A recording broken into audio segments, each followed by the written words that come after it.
Tulad nung kanina, yung ipinapaliwanag ko na si BP Sara. Hindi, dito muna tayo kay Suntay. Oo, asan na ba yun? Si Suntay. Oh, mahaba yan. Ito. Yung kay Anthony Suntay. Oh. Ito na lang para mas maganda. Oh, kasi yung sinasabi nila na si Pangulong BP Sara Duterte, si Pangulong Sara Duterte. Meron daw isang interview siya na sinabi niya na gusto daw niyang pugutan ng ulo si BBM. Oh, gusto daw niyang pugutan. Oh, pero pag kinumpleto mo yung ano na yon, yung istorya na yon, sinabi niya na merong isang militar or kakagraduate lang sa military academy na hiningi yung relo niya. Medyo mahal yata yung relo niya. Masyado yata mahal yung relo niya. Kasi mayabang din si BBM, susuot ng mamahalin na relo. Siguro mga tigsa 10, 20 million yung relo niya. Tradisyon kasi yun sa mga gumagraduate na pag ibinigay mo yung relo, sabi nga nila, I will give you my life, give me your time. Parang ganun yung ano nun So, hiningi yung kanyang relo, hindi daw niya, sabi niya, why will I do that? So, nung narinig daw ni Inday Sara yun, dahil alam nga ni Inday Sara yung ritual, ibig sabihin, sabi ni Inday, putang ina to si Bongbong, wala talagang alam. Yung kasimple-simpleng tradisyon ng ng mga kadete na gumagraduate, hindi niya naiintindihan. Kasi si Pangulong Duterte, magano yan? Mag-re-relo yan ng hindi naman masyadong kamahalan. Ang isa sa mga paborito ni Pangulong Duterte na relo, yung Swatch na Omega. Kano man lang yun, parang walang 20 million Oo. Pero madalas si Pangulong Duterte, nagsusuot yan ng kahit si Senator Bongo ginagawa niya yan Si Senator Bongo naman G-Shock. O kaya si Senator Bongo meron siya yung relos na Bongo yung pangalan. May mukha niya, may Kaya rin si Pangulong Duterte, meron din siyang laging daladala na relos na Malacanang. So para pag may humingi sa kanya ng relo, madali niyang ibigay. Paano magsuot ka ba naman ng milyong-milyong halaga ng relo para kasi para kasi Belly Abante. Walang hiya Buti sana kung pagkalaki-laki ng simbahan niya. Tangina, ilang taon pa lang na congressman nakabili ka na Richard Mille. Sana all. Buti sana kung kasing yaman yung simbahan ninyo ng Kingdom of Jesus Christ. 'Di ba? Buti sana kung ganoon, pwede. Pero walang hiya, hindi ka nahihiya sa sarili mo. Representante ka ng 6th district ng Manila, ang hirap-hirap ng distrito mo tapos ang yaman-yaman, ang garbo-garbo mo mamuhay. 'Di ba? So yun, mabalik tayo dun sa usapan. Gusto niyang, parang sabi niya, gigil na gigil siya. Ginagamit nila yun. Sinasabi na impeachable offense daw yun. Kaya sinasabi nito ni Suntay na hindi porket nag-isip ka nagkaroon ka ng imagination, maaring magkasala ka sa batas sa langit, maaring magkasala ka sa Panginoon. Kasi lahat ng sinasabi mo, lahat ng iniisip mo, nakarecord yan sa langit May 10 utos ang Diyos. Kahit na hindi ka nakita ng batas, hindi ka nahuli ng batas, noong kinumit mo yung 10 utos na yan, sa langit nakikita nila yan, nare-record yan. Yan din yung narinig ko sa Bible study kanina. Lahat ng ginagawa mo, iniisip mo, kamunduhan mo, kamanyakan mo, lahat yan nakarecord doon. Kung gaano ka karaming beses magmura, lahat yan nakarecord doon. Pero ako exempted. Exempted ako kasi ang minumura ko yung mga salot sa lipunan. Kaya exempted ako. Hindi ako mapupunta sa impyerno. At kung mapunta man ako sa impyerno, hantingin ko isa-isa yan. Doon, wala nang batas-batas doon. Talagang susuntukin ko araw-araw yung mga yan. Sa impyerno, hindi dito sa totoong buhay. Kasi sa totoong buhay, hindi ka naman makalapit sa mga yan. Pera ng taong bayan, pinambabayad ng mga bodyguard ng mga ulul na yan armado pa yung mga yan. So wala tayong kalaban-laban sa mga hudas na yan. Pero ito, kung ano man yung isipin mo, ayun, maaring doon sa langit hindi ka makalusot, pero sa batas ng lupa pwede kang makalusot. Kasi mayroong mga may mga bigat yung mga kasalanan na nagagawa. Kung yung kasalanan ginawa mo lang sa utak mo, pero hindi mo naman ginawa talaga, wala kang kasalanan sa batas. Halimbawa, nakita ko yung relos, ang ganda. Mahilig ako sa relos Nakita ko, ang ganda naman ng relos na yun. Patek. Gusto kong magkaroon yan. Gusto kong nakawin. Nagkasala ba ako sa batas? Hindi. Bakit? Kasi gusto ko lang naman nakawin. Hindi ko naman ninakaw Di ba? Si Inday Sara, nung sinabi niya, galit na galit ako nun. Talagang, ini-imagine ko, pinupugutan ko siya ng ulo Nagkasala si Inday Sara sa batas? Hindi. Bakit? Hindi naman niya ginawa. Buhay man si Bongbong. Mamamatay man si Bongbong sa sakit. Hindi naman mamamatay yun sa kamay ni Inday Sara. Kayo naman. Di ba? Mamamatay naman yan sa sa karma. So walang paano magiging impeachable offense yun? Balanjo kayo. Kaya yun yung sinabi dito ni Bong Suntay. Sabi ni Bong Suntay na nakita ito, pakinggan nyo na lang yung sasabihin ni Bong Suntay. Ashley, alam mo minsan nasa Shangri-La ako, nakita ko si Ann Curtis. Ang ganda-ganda pala niya. may desire sa loob ko na nag-init talaga. At na-imagine ko na lang kung anong pwedeng mangyari. Pero siyempre, hanggang imagination na lang yon. Pero, di naman siguro ako pwedeng kasuhan dahil kung ano-ano yung na-imagine ko eh. Tama naman yung sinabi niya eh. Nakita ako ng magandang babae dahil sa serpent seed, di ba? Dahil sa serpent seed na nakabaon sa aking puso. O kasi ang mga tao, ipinanganak yan simula nung nagkasala si Eva at Adan, nung sila'y nalansi ng Satanas na kainin nila yung pinagbabawal na prutas. O nagkaroon na ng kasalanan. O naitanim ng Satanas yung kasalanan. At ang tao ipinanganganak yan, makasalanan na. Meron na siyang serpent seed sa kanyang puso. So ngayon, hindi mo 'yun mapipigilan hangga't hindi ka kumukonek sa Panginoon. Kaya nga, 'di ba, may dalawang klase 'yan eh. Ang kasalanan, nagkakaroon ka daw ng kasalanan kapag yung will mo yung sinusunod mo. Kasi kapag yung will mo ang susundin mo, yung sarili mo ang iisipin mo, lahat 'yan puros kasalanan. Kamanyakan, material na bagay, ganyan 'yan. Pero kapag ang sinunod mo is yung will niya, utos niya, o siya ang susundin mo, gagayahin mo yung buhay niya at siya ang hahayaan mo na magdesisyon para sa'yo. Hindi mo hahayaan na yung kasalanan na nakabaon sa'yo ang susundin mo, magiging kang matuwid na tao. Ganun yun. So, ang tao, katulad nito ni Suntay, hindi pa siguro siya talaga, thy will be done. Kaya pag nakakita siya ng sexy, uy, grabe. Sarap. Diba kung ano iniisip niya? Meron pa nga dyan eh. Grabe ka naman makatingin. Makatingin ka naman para kang nang huhubad. Diba may mga ganun eh. Makatitig naman to. Kala mo naman kinakain na ako ng buhay. Alam mo yun, yung parang ini-imagine mo lang, hindi mo naman ginawa. O may kapagkakasala ka sa batas? Wala. Sa batas ng tao. Pero pagkakasala sa batas ng langit, meron. Oo, meron. Kaya kayo, mga nood kayo ng Bold nood kayo ng Pornhub. Kayo, panay ang ninyo panay ang kamanyakan nyo. Anood kayo nanood ng mga sexy nagtitiktok dyan na papangit naman Ang itim na mga kilikili, nagtitiktok dyan sa cellphone, nood kayo nanood. Ano yan? Kahalayan yan, kasalanan yan. Maniwala kayo. Kasalanan yan sa langit, pero sa lupa, kasalanan yan, hindi. So, yung sinabi ni Inday Sara na, gusto ko talaga, kasi inamin naman ni Inday Sara sabi ni Inday Sara, nagpunta siya doon sa KOJC, nung nag-speech siya, nung anniversary ng KOJC. Sabi niya, wala pa ako sa spiritual state na meron ang mga taga KOJC na they can love their enemy. Sabi ko sa'yo, ganyan mukha ni Tory, minahal nila yan si Tory. Kahit na si Tory mukhang taing natapak-tapakan ng 5 tao eh. Mahal pa rin nila si Tory kasi nga yun ang turo sa kanila ni Pastor Apollo Kibuloy na love your enemy. Doon mo masusubukan ang talagang tatag mo kapag kayong tao na nambalahura sa iyo minahal mo pa rin kabila ng mga kahayupan kademonyo na ginawa niya. Diyan mo talaga makikita na malinis ang iyong puso. Sabi ni Inday Sara, wala pa ako sa ganun. Kita mo naman kay OJC, 16 days, binaboy-baboy sila. May mga namatay pang miyembro. Kita mo, may nasaktan ba? Lumaban ba sila? Hindi naman. May namatay ba na pulis? Buti nga yung pulis, nakapatay pa sa kanila pero sila, wala silang nagantihan. Hindi ba? Kasi yan ang aral sa kanila. Sabi ni Inday Sara, wala pa ako sa ganyang state. Hindi ko pa kayang magpatawad. Hindi ko kayang mahalin yung mga humahayop sa akin. Kaya yung naisip ni Inday Sara na yun, bagamat nagkasala siya sa Panginoon, hindi siya nagkasala sa batas ng tao. So hindi mo siya dapat i-impeach dahil lang ini-imagine niya. Ako araw-araw ko rin ini-imagine si Bongbong na papayat ng papayat hanggang maging alam mo si Benjamin Button.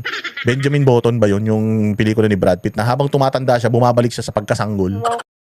Kasi alam mo, one of the allegations were yung statements na binigay ni Vice President Sara na sinabi niya na i-imagine niya na dahil dun sa sitwasyon sa eskwelahan, na-imagine niya na parang gusto raw niya putulan ng ulo si Presidente. Meron desire. So there's imagination and desire. Pero ang sinasabi na, stated rin by Kong Rufus, yun naman hindi naman criminal act yung imagination at desire. Ang sinasabi ko lang, parang ako, yung not necessarily or specifically kay Anla, kahit kanino naman na siguro na someone from the opposite sex na sa standout, you cannot help having imagination. Kaya nga, wala naman lang. Nakakatakot naman. Nakakatakot naman yung bigla sumingit sa likod. Pudyan yan, mukha pa naman kriminal Bigla sumingit, kala ko bumunot ng baril, mikropono lang pala, walang hiyan to, matigas ang mukha nito. Anong yan? Anong estasyon yan? Walang hiya Sisantihin yan Sabi ko, sometimes, nagkakaroon ako ng imagination at desire, yun lang.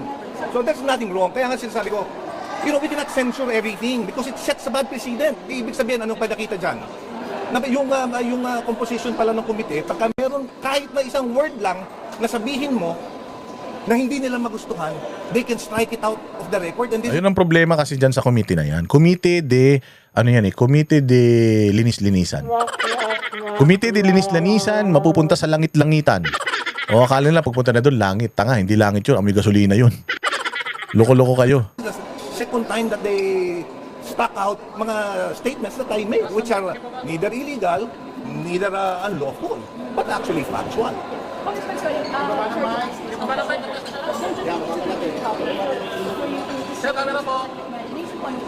Kaya nga, sasabi ko nga, what's the definition of imagination? What's the definition of desire? You know, only a dirty mind can impute something which is dirty. Doon sa statements na yun. I can say, I desire to work for ABS-CBN because I'm a reporter.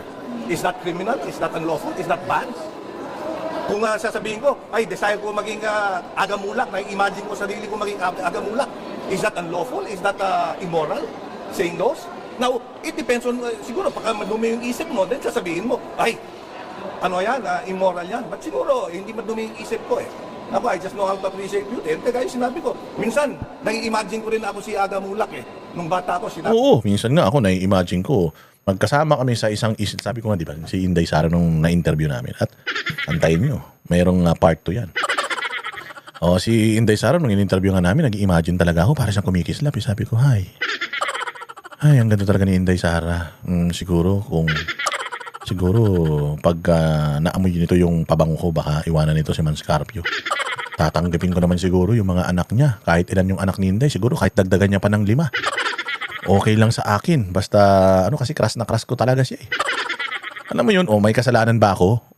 Oo, nagkasala ako sa Diyos. Kasi may asawa na yung tao, tapos pinagpapantasyahan ko pa. Pero, hindi ko naman tinuloy ba? Sa isip ko lang naman yun. Basta importante, hindi ako madimanda. Yun ang importante sa lahat. Nagkasala ako sa langit, pero hindi ako nagkasala sa lupa. Hingi na lang ako ng tawad bukas. Ganun ang gagawin ko. nila magkamukha kami. Pero, yun, na-imagine ko lang. Desire ko rin maging kasing gwapo niya. Baka pagka pinanganak ako ulit. Now, is that immoral? Should it be stricken out from this interview? Yun lang. We should not put malice in something which is not malicious. Yun lang. And this is very important. Sabi ko nga, kaya nga, una pa lang, kahit anong first day sinasabi ko, members of the committee should not only appear impartial, we should be impartial. Because we are hearing an impeachment complaint on the second highest elected official of the land. Yun ang hindi natin maintindihan. Why is that a second highest official, pinai-impeach mo, wala naman kayong mahihita kung halimbawa ma-impeach yan. Ang pinakamahihita nyo lang ay hindi na yan makakatakbo sa any position sa gobyerno. Pero ako, for the longest time, ang alam ko talaga na pinai-impeach, yung mga katulad niyan, Supreme Court Justice, yung may silbi. Kasi masasabi ko talaga, ang VP wala naman talagang silbi yan eh. Yung significant, yung kanyang role. At talagang life and death situation kapag itong tao na ito ay nanatili sa posisyon. Ano naging life and death situation yan para sa mga Pilipino? Gusto pa nga ni Inday Sara tumulong sa mga Pilipino, aga-aga, puro politika sila. Ang ini-impeach presidente, lalo na kapag ganito may usapan ng bilyon-bilyon, ng mga ninakaw sa pera ng taong bayan, mali-maleta, mga flood control, yan ang dapat na na ini-impeach para mawala sa pwesto at hindi na makapagnakaw. Vice President, i-impeach mo. Walang hiya. Wala man trabaho ng Vice President. Kaya nga nakakapamasyal si Inday Sara dahil ang mandato ng Vice President, klaro eh. Bukod sa mga personal na nila, na mga ganap ng ng opisina nila, kung hindi ka bibigyan ng mga hindi ka bibigyan ng trabaho, yung maging maging tawag diyan, yung state ang tawag diyan, yung secretary ka ng mga ahensya ng gobyerno, wala kang gagawin, antayin mo lang yung presidente mamatay. Yan ang trabaho ng VP, bakit may papa-impeach yun? Walang due naman. Besides, ang nagdi-disburse ng pera ay Office of the President pa din. Kung si Sandro Marcos wala siyang pananagutan sa mga mga insertions niya dahil hindi naman daw siya ang humahawak ng pera. Ganun din naman si Inday, wala na namang hinahawakan pera si Inday. Si Inday naman ang hinahawakan niyang proyekto na tapos inaano na lang nila. Kinukuha na lang nila yung gagastusin sa DBM. Hindi naman yun yung parang meron kang 400 million, eto yung pera, bahala ka na dyan. Hindi naman yun ganun. Oo, hindi ba? So dito talaga hindi natin maintindihan itong mga utak nitong mga ulol na ito. Yung Kami ang boses ng masa, hindi natatakot. Katotohanan lang, di kami nalulunod. Walang bahid ng sismis, lahat ay totoo. Kahit sino ka pa, pag mali ka babanatan ka. Walang pinipili kulay, wala kaming kinikilingan. Basta para sa bayan, kami lalaban. Pag tama palakpakan, pag mali banatan. Di matitinag, di matatakot, para sa bayan tuloy ang sigaw. Sa harap ng kamera, walang halong takot. Mga baluktot, lahat kayo'y tutumba. Ang hustisya at totoo, yun lang ang mahalaga. Kahit sinong harang, di kami matitinag. Walang pinipiling kulay, wala kaming kinikilingan. Basta para sa bayan, kami lalaban. Pag tama palakpakan, pag mali banatan. Di matitinag, di matatakot, para sa bayan tuloy ang sigaw. Kung nasa tama ka, ikaw ay aming kasama. Pero pag mali ka, handa ka na bang mabasag? Banateros kami, walang inuunan. Dahil bayan muna, bago ang sarili.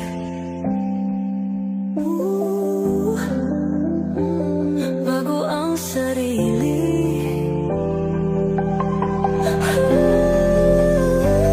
Pag tama palakpakan, pag mali banatan. Banateros ang sigaw, katotohanan ang laban.